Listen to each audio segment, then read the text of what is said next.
You never forget the moment you realize you were never supposed to take up space. For me, it was a beige hallway and a locked bedroom door that used to be mine. I'm Naomi Ellis. I'm 31 now, a commercial real estate investor, businesswoman, and founder of Haven and Rise Properties. But back then, I was just the daughter who got replaced. It happened one August afternoon, during a visit I hadn't planned. I'd been away for 2 years, living out of a suitcase, starting a scrappy property business from the bones of bad credit and Craigslist deals. My parents thought I was wasting my life in real estate. My brother Marcus, the golden boy, had just gotten into med school. He could do no wrong. I drove 6 hours home with a smile and a bottle of wine. But when I walked up the stairs and tried to open the door to my old room, the knob didn't budge. That's when my mom casually said, "Oh, we gave that room to Marcus. You don't live here anymore." It wasn't just the loss of square footage. It was the message, "You don't belong." No warning, no call, not even a, "Hey, hope it's okay." Just, gone.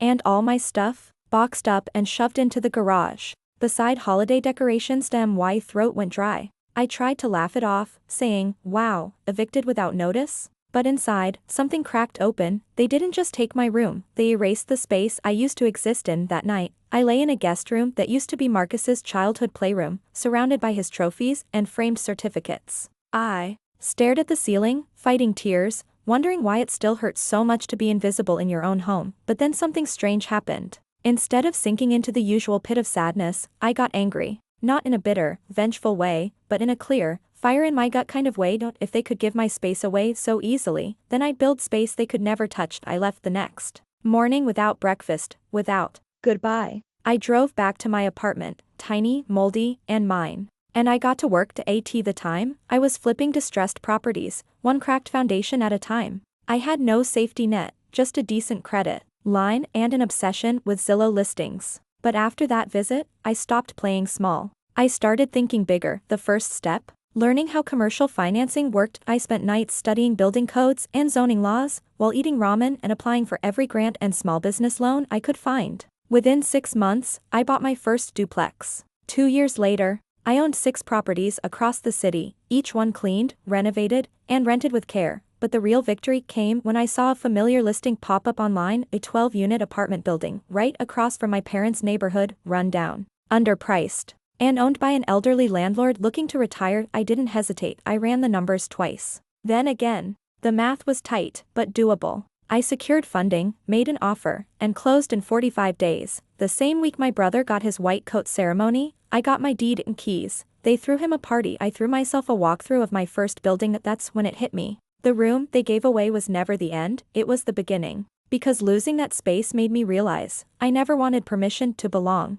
I wanted ownership, but the universe wasn't done with me just yet. A few months later, I got a call from my mom. "Naomi, do you remember the old Barker building near the high school?" I smiled. "The one across from the neighborhood?" "Yes. It's been closed down for years. Guess someone bought it." My pulse raced. I kept my voice even. "Oh, yeah. Wonder who would want something like that." I didn't tell them right away. I kept quiet through family dinners and phone calls, smiling whenever they wondered why I was so busy lately. I wasn't doing it to be spiteful, I just wanted the win to belong to me for a while. Fully, quietly. Then came the day of Marcus's graduation cookout. A full backyard affair, grilled ribs, cousins in lawn chairs, dad in his signature #1 Grillmaster apron. I wasn't going to go, but then I thought, no, I should go. Because this time, I wouldn't be the forgotten guest. I'd be the woman who bought the building across the street. I wore all white, sharp blazer, silk pants, low heels. A statement, but not too loud. When I pulled up in my new electric SUV, my little cousin shouted, "Whose car is that?" I smiled. "It's mine." They stared like I'd rolled in from a music video. My aunt actually dropped her lemonade. I walked up the driveway, kissed my mom on the cheek, and handed her a bottle of wine, the same one I brought the night they gave away my room. And then, slowly, one by one, they started asking questions. "Naomi, where do you live now? Naomi, what is it you do again? Naomi, is that your car?" I just smiled. "I'm in real estate." Marcus joined the conversation, smug as ever. "She's probably renting Airbnbs or something," he said, laughing. That was when I turned, pointed across the street, and said, "Actually, I own that building now." Silenced. My dad blinked. "What do you mean you own it?" "I mean I bought it. All 12 units. Closed on it 3 months ago." It was like a bomb went off. In their backyard. Eyes wide. Jaws dropped. My mother looked like she was trying to do mental math at light speed. You bought the Barker building? She whispered. Yes. I've renovated half of it already. It'll be fully leased next month. They didn't know what to say. And honestly, I didn't need them to. I hadn't done it for applause. I did it to reclaim the space they once told me I didn't deserve, but one person's reaction stuck with me the most. Marcus looked stunned. For once, he had no clever comeback, no one-liner. He just said, "You really did it, huh?" I nodded. Yeah, I really did. He walked off to refill his plate, and that was that. No big hug. No speech. But I saw it, the subtle shift. He'd finally seen me as something other than his big sister trying to figure things out. That moment, worth more than $1 million listing. Since then, I've grown my portfolio to over 20 buildings. I've started a mentorship program for young women in real estate. I teach them what I never had: how to read a deal, how to trust their gut, how to never let anyone decide their worth, and I keep a framed photo of that original building on my office wall. Not as a trophy, but as a reminder of what it means to take up space, of what it means to return, not with revenge, but with receipts, of what it means to turn pain into property. Sometimes my parents still don't get it. My mom once asked, "Don't you miss having a stable job?" And I just laughed. I don't need them to understand anymore. I just need to keep building, because every wall I raise, every key I hand to a tenant, is proof that I made space for myself, and for others, when no one else would. So yes, they gave my room to my brother, but I bought the entire building, and then some. And if you've ever felt like there was no room for you, build your own. Fill it with light, fill it with fire, and fill it with the version of you they never saw coming, because your space, it was never theirs to give. It was always yours to claim. A month after the barbecue, I was walking through the third floor of the building I bought, my building, checking in on the final unit renovations. The hall still smelled faintly of sawdust and primer, but the light from the windows warmed everything. This was the part one loved most, the transformation. That's when one of my new tenants, a single mom named Karina, caught me in the hallway. "Hey, Ms. Ellis," she said, smiling. "I just wanted to say thank you. This place. I can finally sleep again at night. My daughter has her own room. You really changed our lives." Her words stuck with me long after I drove away. I thought about how no one had made space for me when I needed it most. About how I'd slept on floors, in borrowed rooms, in noisy units above corner stores. And now, I was the one handing people keys, not just to apartments, but to peace, dignity, and safety. I didn't just buy a building, I turned rejection into refuge. Not long after that, I got a call from my mom. Her tone was softer than I remembered. Naomi, she said. "I saw the story in the local paper about the renovations you're doing. I just wanted to say, it's impressive. And I'm sorry we didn't see this in you sooner." I didn't say much. I just thanked her. Because I didn't need their validation anymore, but hearing it, that still mattered. It reminded me I wasn't invisible. I never had been. They'd just been looking in the wrong direction. Eventually, I was invited back home, not just as the older sister, but as Naomi, the investor. The woman neighbors were suddenly proud to know.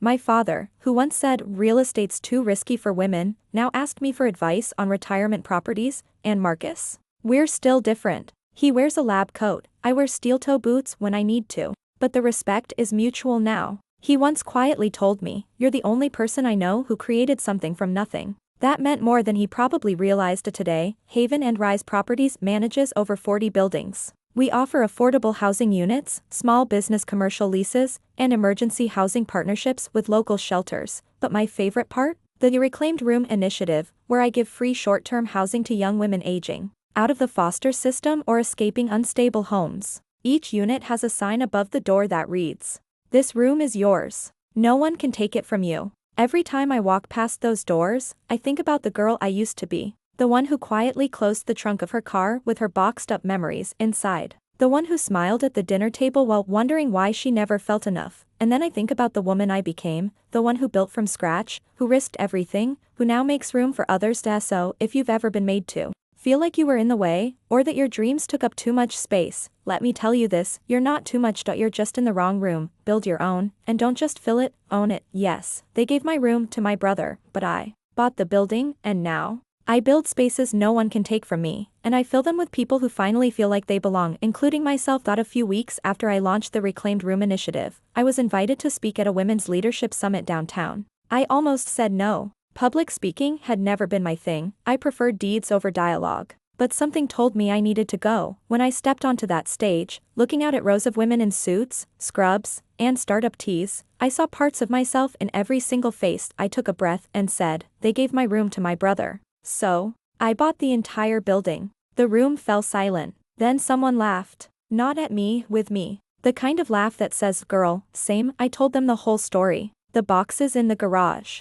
The guest room with trophies that weren't mine. The properties, the losses, the wins. The drive to prove that you don't need to be chosen to succeed, you just need to choose yourself. When I stepped off stage, a woman grabbed my hand with tears in her eyes and said, I thought I was the only one who had to earn their place in their own family. That moment changed everything. I started sharing more, through articles, mentorship, and panels. I became the face of the very thing I used to feel ashamed of, being the outsider, and somewhere along the way, the label shifted. I stopped being the girl who lost her room and became the woman who creates spaces. Spaces for women like Carla, who launched her bakery in one of my mixed-use buildings. Spaces for Malik, a 17-year-old whose mom fled domestic violence, and who now has a bedroom he gets to decorate himself. Spaces for anyone who's ever been told they're too ambitious or are not enough. I even bought the old community center near my parents' neighborhood, the one where I went to art class as a kid. I turned it into a co-working and education hub for underserved women, complete with a childcare corner, free workshops, and grants for first-time entrepreneurs. I called it The Room, because this time, no one gets pushed out, no one gets boxed up, no one gets told there's no space for them. Last Thanksgiving, I hosted the family dinner for the first time in my own home, 3 stories tall, with exposed brick and a rooftop view of the city skyline. My parents sat on one end of the table. Marcus carved the turkey. I lit the candles, and when dessert came, my mom whispered, we're proud of you, Naomi. I hope you know that. I smiled. I did know, but I also knew this. I had learned to be proud of myself long before anyone else did, because real success isn't just about money, property, or recognition. It's about turning every no into your own kind of yes. But it's about knowing that even if no one ever gave you a room, you had the power to build a foundation. It's about legacy, not of what you inherit, but of what you create for others. So no, I didn't just buy that building out of spite. I bought it out of purpose. To say, I exist. I matter. I own this, and now, you can too, because for every person who's ever been shut out of their own story, there's a blueprint waiting to be drawn, and a door waiting to open, with your name on it. All you have to do is stop knocking, and start building. A few years later, I found myself sitting across from a young woman named Lila. She had emailed me persistently for months, asking to intern with Haven and Rise. She was 21, smart, full of fire, but unsure of where she belonged in the world. That we met in a quiet cafe I loved near one of my first buildings. She walked in wearing secondhand boots and an oversized blazer, clutching a folder of notes and questions. I knew that look. I'd worn it once too. Why real estate? I asked her. She hesitated, then said, because I want to make space for people like me, people who've never had any. That's when I realized, I wasn't just creating spaces anymore. I was creating successors. Mentoring Lila reminded me of every moment I thought I wasn't enough. Every time I showed her how to run numbers on a deal, or guided her through city permitting, I was teaching her something deeper, that she didn't need to wait for anyone to tell her she was ready. She just needed someone to believe she already was. As my business grew, I started hosting small private dinners once a month. 10 women, 1 table. No judgment. Just stories of being overlooked, of being underestimated, of building anyway. We called it the foundation table. Some women cried. Some laughed. Some just listened. But by the end of every dinner, there was one shared truth between us: none of us had been handed rooms. We'd all learned to build them. One night, after one of these dinners, I stood on the balcony of my office building, a converted factory I bought 2 years prior. The city buzzed below me, windows glowing like a constellation of untold stories. I looked at the skyline and thought about that first room, my room, how small it was, how temporary, how fragile it felt to be replaced. And then I looked at the city, my buildings, my tenants, my people. I hadn't just built space, I'd built permanence. Somewhere along the way, my parents started introducing me differently. This is Naomi, my mom would say to friends. She runs her own real estate firm. Bought half the street we live on, I think. It used to sting, how late that pride arrived. But now, I just smiled and said, nice to meet you. Because I wasn't doing this for approval anymore. I was doing it for that girl who stood in front of her locked bedroom door, wondering if she mattered. She did, she always did. Years down the road, I bought one more property. Not a big one, not glamorous either. Just an old, weathered duplex on a quiet street with a picket fence and a cracked porch. It was the house I grew up in, the one where I lost my room. When I walked through it again, everything looked smaller. The staircase I used to race up. The kitchen tile I once spilled juice on. The guest room that was never really mine. But this time, I didn't feel anger. I didn't feel sadness, I felt peace. I didn't renovate the house, I preserved it, turned it into a community archive, a space where local girls could come and write, record podcasts, paint murals, and dream big in a space that once silenced me. The front door has a gold plaque now. It reads, "The room that started it all." And so, if you're reading this, maybe from a cramped apartment, a friend's couch, or even just the corner of a dream, you need to hear this. You don't need permission, you don't need a title, you don't even need a room, you just need vision of fire, and the courage to believe that building your own space is not selfish, it's sacred, because what they give you, they can always take back, but what you build, that's yours. Forever, they gave my room to my brother, so I bought the entire building, then I built more, and now, I teach others how to build, too, because success isn't just a destination, it's an invitation to make space for others, and finally, for yourself. And if no one saves you a seat, bring your own chair. Better yet, bring bricks, and build something no one can take from you again.